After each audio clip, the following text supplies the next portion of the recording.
Good to have you. I know if you're probably new here, you're thinking, why don't they have more paved parking here at the Journey, right? So I got two words for you, Fairfax County. That's why we don't have more paved parking. So thank you for coming out today. And I don't think it's too bad out there, but just be careful. We're not liable for any injuries. I mean, I could probably come up with some big long thing that's legal, right? But anyway, if you get hurt, let us know. We'll help you out. But we are glad that you're hanging out with us on this Sunday. I also want to say thanks to Don Davis.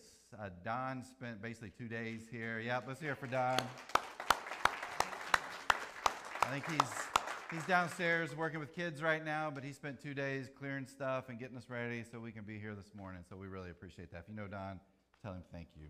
We're in this series called Do Small Things, right? And we've been in this series for the past couple of weeks. And if you're brand new, it's really about these small things that we can do in our life that really make a big difference. Big difference in who we are personally, in our relationships, in our work world, in the church, in the community, and in the world in general. And so we've been hitting sort of these strange little mantras, right? The first week was what? Make your bed. That's the connection there to the bed. Make your bed. We talked about habits, the importance of habits. And specifically, we talked about the importance of reading Scripture on a consistent basis. The research shows if we read the Bible 4 or more times per week, it literally is life-changing. It's transformative in who we are. And so we like, hey, just start reading Scripture if you want to do that. But we also invited you to jump in to this Core 52 Bible reading. And we asked you to either get the book and just read it on your own, or you can do it with us as a group. And so I think by Thursday this week, we had 110 people that were part of this group. Every week we throw up a little thought on it, and then some of you jump in and add your thoughts and praying for each other. So it's really this kind of cool virtual community that we built through this. So I think we still have about 12 books that are out there. So if you want to buy one after service, go out there. We have those are $10. The other piece of this, if you just want to jump into the group and you've already got the book, make sure you do that because it's a good little community we've got going. But I hope you're spending some time doing that. That's a small thing we can do that will change and transform us. And then last week, if you were here, we talked about calling your mom. How many of you called your mom this week? If you had a chance to. Oh, that was terrible, guys. We need to work on that. But we talked about calling your mom, and really the connection there was it's important for us to have healthy communication with other people. We said we're really good talkers and we're terrible listeners. And we talked about being really good listeners and to be people who listen with love. And so last week is about calling your mom and connecting with this healthy communication, especially if we're a follower of Christ. We need to learn to be better listeners. But this week we go to this next one up here, and that actually is a stalk of broccoli. Yes, people love broccoli, right? What is our mantra? What is on our little thing today? It's eat your broccoli. Now I was thinking about it this week, and I was like, okay, broccoli, that's kind of an interesting vegetable. Is broccoli actually good for you? And so I got on the internet, did a little research, and I found out, hey, you'd be surprised, yeah, it is. Broccoli has a lot of fiber. It's got a lot of vitamins in it. It's good for your heart. It's good for your eyes. It's good for your brain health. It reduces inflammation in your body. It helps prevent cancer. So, you know what? Broccoli is something that we probably should eat. But I also asked myself, can broccoli be bad for you too? And you know what I found out? Yes, it can. And all of you that hate broccoli are like, I was told my mom that back in the day, right? Well, what's the problem with broccoli? The problem with broccoli is if you eat too much broccoli, which is probably no one ever in their entire life. It can affect your thyroid levels, cause kidney stones. It can bring about bloating, or one of the favorite conversations that our kids loved at the dinner table when they were younger is excessive gas. So these are the things that broccoli can cause. So broccoli can be bad for you if you have too much of it. But my guess is none of us are overeating broccoli, are we? None of us are spending too much time thinking about broccoli either. But why talk about eating our broccoli today? Well, it actually takes us back to growing up.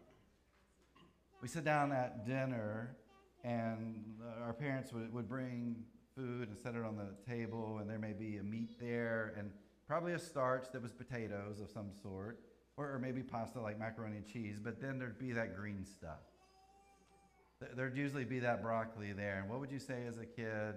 Mom, Dad, I'm not eating that. And they would look at you and say, you are not getting up from this table until you eat your broccoli.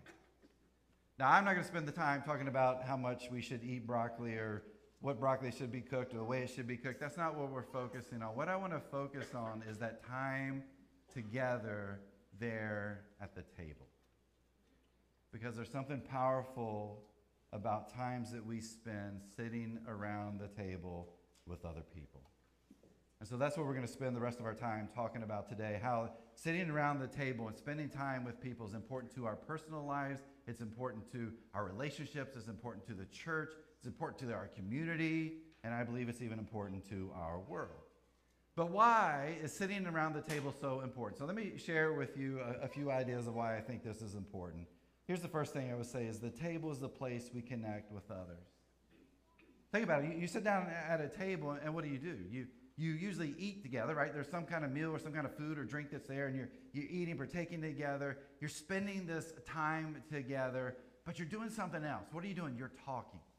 And what are you talking about? You're talking about your life. You're talking about your work. You're talking about your experiences. You're sharing your stories. You're giving the celebrations that you had. You maybe even are talking about your faith in your life. And so the table is this place that we can come together and we can talk. But the problem is we don't do that enough. And in fact, it's not the norm for many people. I shared with you last year that there was some research that was done of the loneliest cities in the United States, and Washington, D.C. was number 1, and Alexandria, Virginia was number 3, which lets you know this is one of the loneliest regions in the U.S., right? Well, some new data dropped at the end of last year, and I found that this past week, and I was looking at it. Washington can't be number 1 at any sport in the whole entire world, but they're still number 1, sadly, when it comes to being the loneliest city in the U.S. Now, thankfully, Alexandria jumped backwards to number 8, not number 3 anymore, which is good, right? But at the same time, it still lets us know this is a very, very lonely region of America. And so I was thinking to myself, well, okay, that's great, but is it just here? Or is this an epidemic all over the place here in America? And the truth is, it's all over. Listen to some of these statistics. 52% of Americans report feeling lonely. 52%. 47% say relationships with others aren't meaningful. 58% of Americans report they sometimes or always feel like no one knows them well. That's what we talked about last week, right? The importance of being able to listen to what people have to say. And 57% of Americans report eating all meals alone. Now, I'm sure there's many things that we could blame for this loneliness that we see in our region and in the United States, but I'm not going to spend our time talking about those. I want us to know that people are lonely, and loneliness is not good for us. Amy Moore, in an article in Psychology Today, she writes these words. She says, loneliness isn't just an uncomfortable emotion. It's a serious issue that can take a toll on our physical and emotional well-being. Researchers have found that loneliness is just as bad for your health as smoking 15 cigarettes per day. It has also been linked to an increased risk of depression. Hey, loneliness is real. Loneliness exists, and it has an impact on who we are today. It has an influence on who we are becoming in the future, and loneliness is present in this room. We are lonely. But like we said last week, we're actually created to be in relationship with other people. We're not created to be alone. We're not created to be lonely. We're created to be connected and in community with others. That's why this past week, if you were reading through the Core 52 material, we were talking about how God said, let's make man in our image. And if you read the essay in there, the author of this book, this Bible study, Mark Moore, he wrote these words. He says, we'll never know our true selves in isolation. We know ourselves to the extent that we are known. All of us are the sum of our relationships. Though our characteristics are unique, right? We're different. Our character is forged on the anvil of our community. That isolation, that's loneliness. And that loneliness is something that so many people are experiencing. And we're not forged in isolation, right? We are forged in our relationships and community with other people. Loneliness may be our issue, may be the problem that we face, but community is the solution to it. In the book of Matthew, Matthew is writing about his connection to Jesus. He's telling stories of Jesus, but he talks about how he met Jesus. Now, if you know a little bit about Matthew, he was a tax collector. Basically, he sat at a customs office is what he did in this little town of probably a sizable town at the time of Capernaum on the Sea of Galilee. Travelers would come through. It was a travel destination as you were traveling from the north to south, and people would stop there. And it's kind of like an easy pass guy. He's like, hey, you got to pay your toll as you come through here. So he's getting that money. And then you got the fishing companies that are out on the Sea of Galilee getting fish. And as they would come into the port there, he was there like, hey, how many fish you got? Let's weigh those. How many? Let's count them. And you'd pay taxes to Rome through Matthew. And so you can imagine if this is your job in that time period, you weren't liked a whole lot, right? This would have been a very, very lonely job that Matthew had. Part of it would have been the Jewish people looked at him and said, you're an outcast. They looked at him and said, you're a traitor. The reason was he was working for the Roman government. The Roman government was paying him to do this job. And they're like, why are you taking our money? You're working for them. And so he was an outcast to the Jewish people. And then on the Roman side, they even looked at him that way too. Like, you're an outcast because you're actually Jewish. You're not one of us. We can't believe you're doing this for us, but thank you. But we don't even care for you either. And so I can only imagine how lonely this job would have been for someone like Matthew. And so one day Jesus walks by, sees Matthew, and is like, hey, Matthew, come and follow me. And what's Matthew do? Matthew drops his stuff, leaves his little Easy Path booth or whatever it was, and he begins to follow Jesus. But then look at what Matthew does. Matthew 9:10 says, later, Matthew invited Jesus and his disciples to his home as dinner guests, along with many tax collectors and other disreputable sinners. That probably sounds like some of the parties you guys went to as college students, right? Here's Matthew who invites Jesus and these disciples to his house. And then he's got all these crazy people. I can't remember if it's Luke or John calls them scum, right? That are there. You've got all these other tax collectors that are there. This is a very lonely group of people, and they were very connected to a very small group. But what do? They sit around a table and they eat together. Like, can you imagine the conversation that's going on at this particular table? Like what these guys are sharing with each other, the stories they're talking about, the experiences that they've had, the loneliness that they feel, the way they've been treated by other people. Like, this is the kind of dinner party I'd actually like to be a part of. To hear those conversations. And in the midst of this, you got Jesus who's listening to this and speaking into their lives and talking about who he was and why he was here, what was to come. All this is happening around the table. And I think about the table, and this is the place that those barriers are broken down, right? Matthew wouldn't have been someone that most of us would have gone and eaten with and spent time with and connected with. But around this table, around this food, these barriers were broken down, and I think it's the same for us. How many in-depth conversations have you had around a table before? How many tears have been shed around the table? How much laughter have you experienced sitting around the table?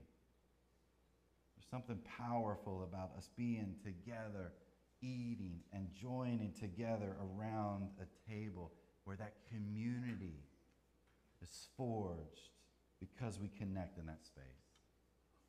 And if you look at Jesus' life over and over again, where do we find him? We find him eating with people. We find him around the table, connecting with people.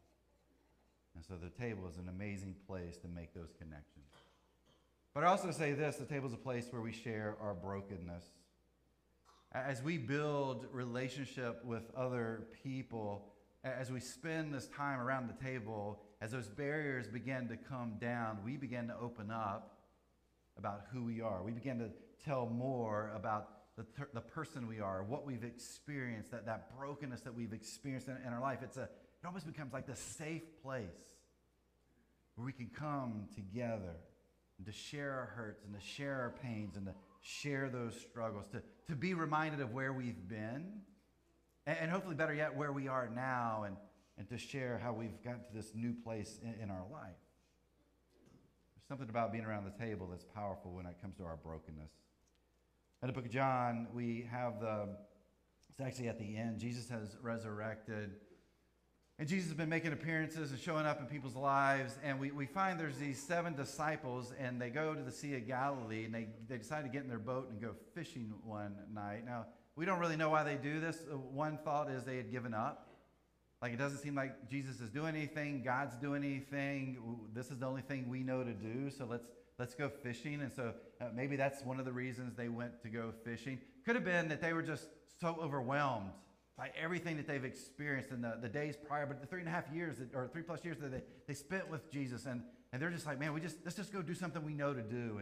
And so they go to the Sea of Galilee. They go there to fish one night, but Jesus shows up. And we read about this in John 21, verse 4. It says, at dawn, Jesus was standing on the beach, but the disciples couldn't see who he was. He called out, fellows, have you caught any fish? No, they replied. Then he said, throw out your net on the right-hand side of the boat, and you'll get some. So they did, and they couldn't haul in the net because there were so many fish in it. Now, it probably sounds like a familiar story because we find it again in Luke, but the one in Luke was a separate story that happened before Jesus. So this is the second time that we've seen this. Verse 7, then the disciple Jesus loved said to Peter, it's the Lord. Then Simon Peter heard that it was the Lord. He put on his tunic, for he had stripped for work, jumped into the water, and headed to shore. The others stayed with the boat and pulled the loaded net to the shore, for they were only about 100 yards from shore.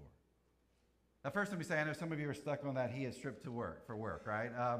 Ancient literature and ancient art actually shows fishermen in those days were naked, but the Greek word, save you here, the Greek word that's used here probably meant that he had sort of like a Speedo on, right? Like a loincloth. So he wasn't totally naked, but they were pretty bare boned for what they were doing. But let's just leave that because that's not even important in the story. Just I know some of you got stuck there. All right. What does Peter do? He does what Peter always does. Impulsive Peter shows up. He knows it's Jesus. He jumps into the water and he swims 100 yards to get to shore so he could be the first one there. Now, I would have been dead if I had tried to swim 100 yards, but Peter gets there and then the boats pull in right behind him. Look at verse 9. When they got there, they found breakfast waiting for them. Fish cooking over a charcoal fire and some bread. Sarah said a little bit ago that, I do this speaking thing. Well, it's part of my job, right? It's part of what I do, and I get to do this throughout the year here, but I make mistakes, okay? About 15 years ago, I was preaching about this passage at one of the churches I worked at, and I got to this particular part, and, right here we see is fish cooking over this charcoal fire, right? And I get to this place, and sometimes I just ad-lib, and you probably know that already, but I started ad-libbing here. I'm like, Jesus has got the disciples there, and he's cooking up some breakfast, and he's scrambling some eggs, and he's frying up some bacon, and, he's getting ready to feed them, and in the service, one of my guys comes up, a good friend, and he grew up Jewish, and he was like, Chad, but yeah, he's like, I don't think Jesus was frying up any bacon for those guys that day. Like, you're exactly right. He would not have been doing that. And by the way, it says there's fish cooking over a charcoal fire, so that's what happens when you ad-lib. Jesus invites them, right? But I want to focus on actually those two words there, charcoal fire. That word that's used in that particular passage is only found in one other place. It's found in John 18:18. It says, because it was cold, the household servants and the guards had made a charcoal fire. Same word right there. They stood around it, warming themselves, and Peter stood with them, warning himself. Let me tell you what's significant about that. What happens in John 18 is this is a place where twice Peter denies who Jesus is. 2 times around this fire, he denies who Jesus is. And then here we are, the Sea of Galilee, and what is Jesus doing? There's the same fire that is there that Peter comes up onto. Now, why do I bring this up? What do we know about fire? It has a smell. There would have been this connection for Peter between what had happened probably about 40-some days prior to this moment that he's experiencing with Jesus right here. We call this associative memories. It's when a smell triggers something from our past. Thursday, I came to the office, I got out of my car, and I was like, I could smell somebody burning wood in their fireplace, right? I mean, there's a few people who do that this time of year. It automatically took me back to when my family lived in Bumpus, Virginia. We lived down there around Richmond for about 4 years. It was my dad's first ministry, full-time ministry. And it was nothing then like it is now. I know it's growing up. There was no anything there at that point. But I woke up one morning, and we had one of those wood-burning Fisher stoves. You remember those? Maybe some of you had those in your house. And I woke up, and I wasn't feeling great. I walked into the living room. I smelled the wood burning, and that was it. I ran to the restroom. I was done for the day, right? I smelled that on Thursday morning, and it took me back to that moment. And you probably have those things too. There's those smells that trigger something in your mind. Maybe it's chocolate chip cookies baking.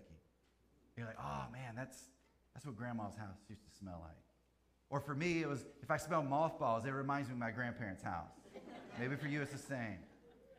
There's a perfume or there's a detergent, and it takes us back to some memory from our past. There's this associative memory that we have. But that's what we see here. Right, here's Peter who's there at this charcoal fire with Jesus, and he smells that smell.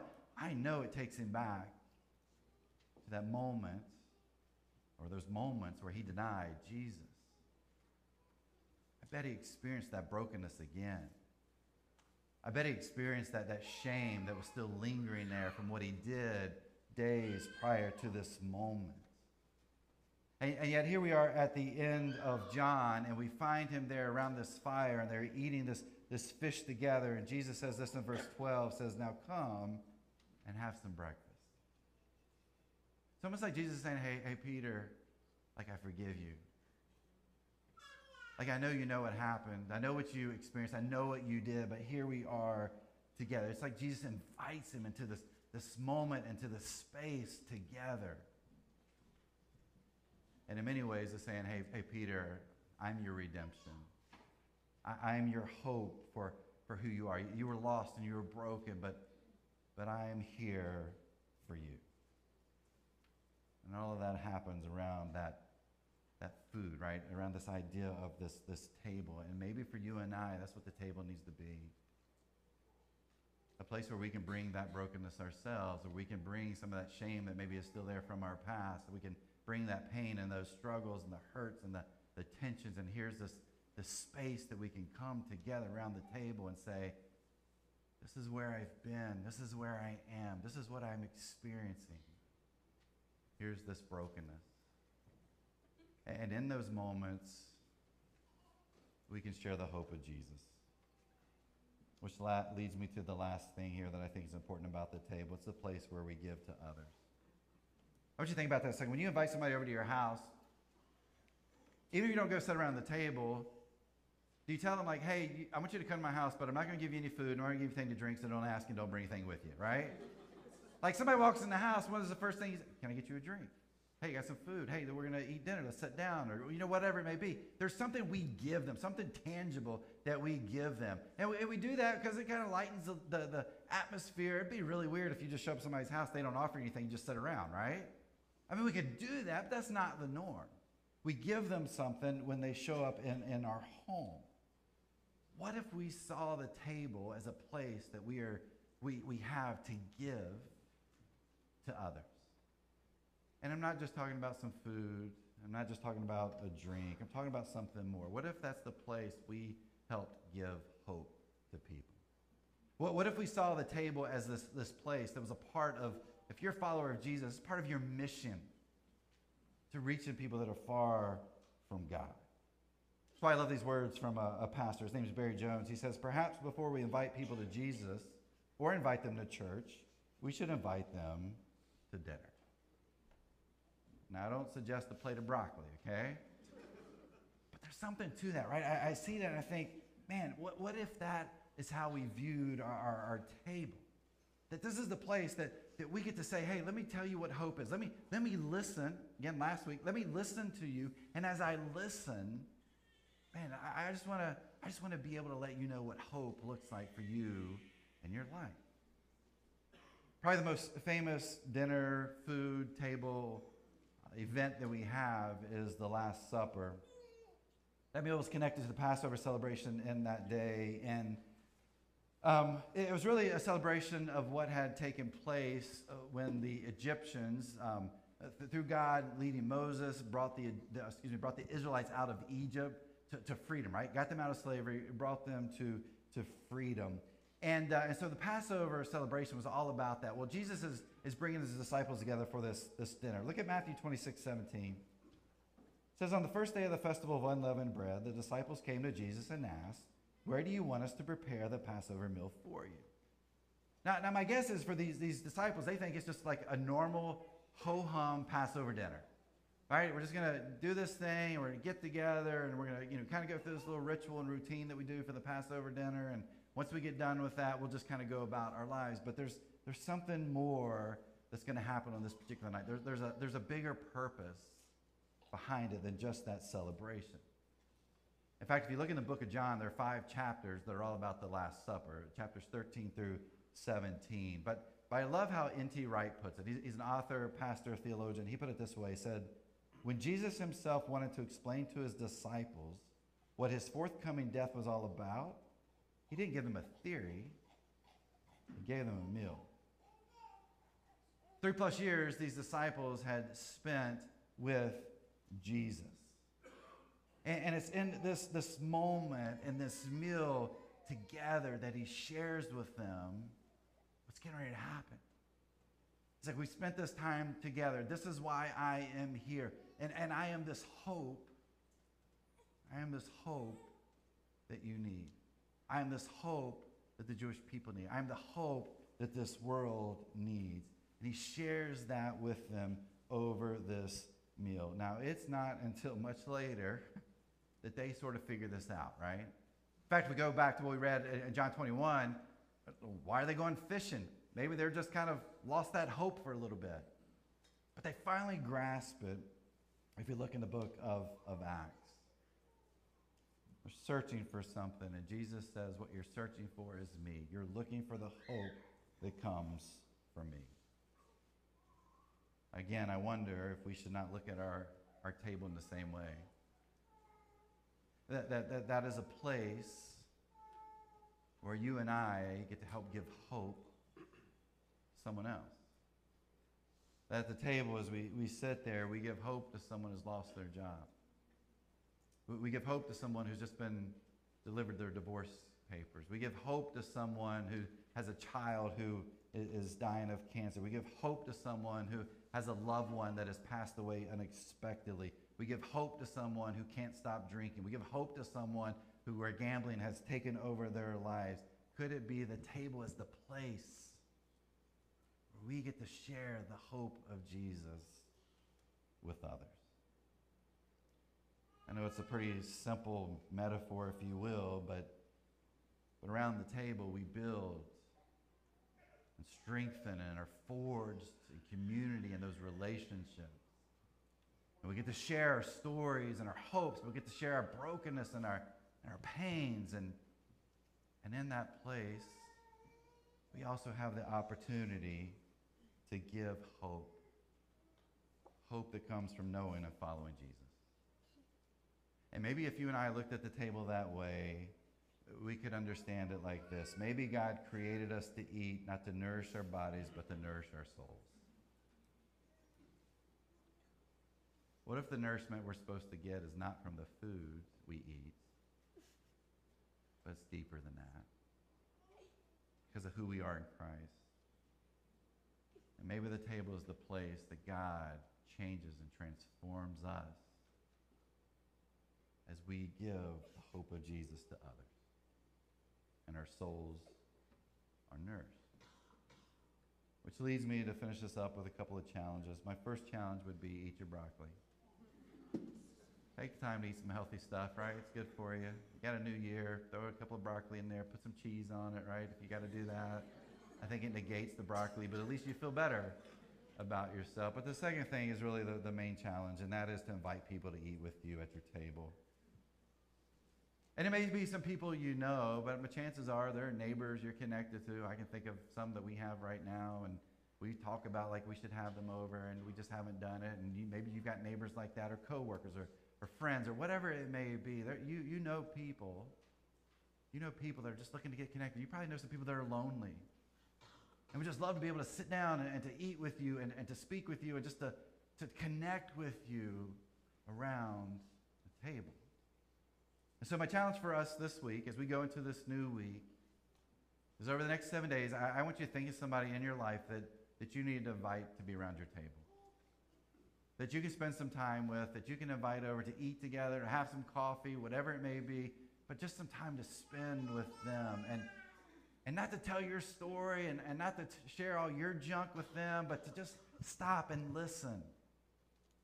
And maybe through that, they see the hope that you have through Christ. That's my challenge for you this week.